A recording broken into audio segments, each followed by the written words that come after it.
Now that you understand the KNIME server's architecture, it's time to move on to the next phase, installation. The first step is to fetch the server installation files from the KNIME.com website.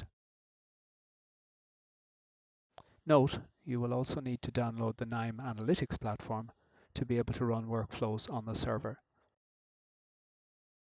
Before starting that, prerequisites of the installation should be verified. Supporting operating systems are Windows, Linux, and OS X.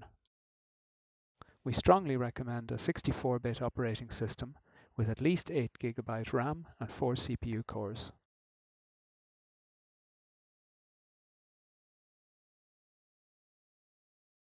Java version should be verified either from the menu or the command line. Once everything is in place, it's time to start the installation. There's one last preparation to make. Both the KNIME server and executor should be installed under a special user. On Windows, the installer should be run using this special user. And to make that easy, we've prepared a command file for the installation, and we'll shift-click that now to run with a different user.